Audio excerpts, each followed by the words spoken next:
আওয়ামী লীগের রাজনীতি নিষিদ্ধ, স্থানীয় সরকার নির্বাচন, গণপরিষদ নির্বাচন সহ রাজনীতির অঙ্গনে তৈরি হয়েছে বিভিন্ন ধরনের ইস্যু।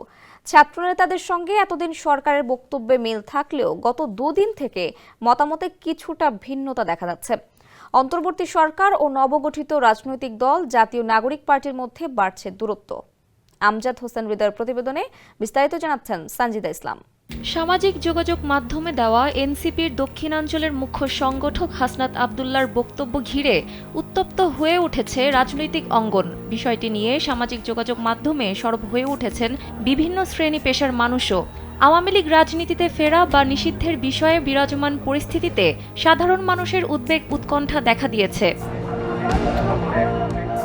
রাজনৈতিক বিশ্লেষকরা বলছেন, ৫ আগস্ট শেখ হাসিনা সরকার পতনের পর ছাত্র জনতার সমর্থনে অন্তর্বর্তী সরকার গঠিত হলেও সময়ের সাথে সাথে বিভিন্ন ইস্যুতে ছাত্রদের সঙ্গে দূরত্ব বাড়ছিল সরকারের। বিশেষ করে জাতীয় ও স্থানীয় সরকার নির্বাচন এবং আওয়ামী লীগ নিষিদ্ধ প্রশ্নে এ দূরত্ব বেশ দৃশ্যমান হয়।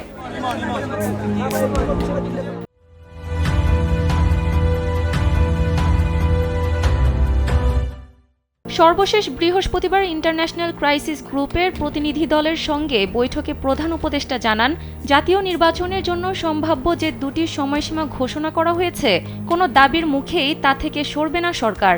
শুধু তাই নয়, প্রধান উপদেষ্টা সাফ জানিয়ে দিয়েছেন, আওয়ামী লীগ নিষিদ্ধ করার চিন্তা বা পরিকল্পনা সরকারের নেই, তবে তাদের মধ্যে অভিযুক্তদের যথাযথ বিচার হবে। প্রধান উপদেষ্টার এমন বক্তব্যের পর থেকেই রাজনীতিতে শুরু হয়েছে ভিন্ন প্রতিক্রিয়া। আর ওই দিন রাতেই এনসিপির দক্ষিণাঞ্চলের মুখ্য সংগঠক হাসনাত আব্দুল্লাহ তার ফেসবুকে দীর্ঘ বক্তব্য প্রকাশ করেন। বৃহস্পতিবার রাতেই দেওয়া তার পোস্ট সামাজিক যোগাযোগ মাধ্যমে খুব দ্রুত ছড়িয়ে পড়ে। আওয়ামী লীগের রাজনীতি নিষিদ্ধ এবং রাজনীতিতে তাদের ফেরা না ফেরার প্রশ্নে কথা বলেছেন অন্যান্য ছাত্রনেতা, উপদেষ্টা এবং বিভিন্ন রাজনৈতিক দলের নেতারা। শুক্রবার নিজের ফেসবুক পেজে দেওয়া পোস্টে লড়াইয়ের দ্বিতীয় অধ্যায়ের জন্য প্রস্তুত আছেন বলে জানিয়েছেন এনসিপির অন্য মুখ্য সংগঠক সার্জিস আলম। শাহজালাল বিজ্ঞান ও প্রযুক্তি বিশ্ববিদ্যালয় পলিটিক্যাল স্টাডিজ বিভাগের অধ্যাপক ডক্টর মোহাম্মদ শাহাবুল হক কালবেলাকে জানান, এনসিপির নেতা হাসনাত আব্দুল্লাহর ফেসবুকের বক্তব্য নিয়ে যে আলোচনা সারা দেশে তৈরি হয়েছে সেটি দুঃখজনক এবং কষ্টকর। সঞ্জিদা ইসলাম, কালবেলা।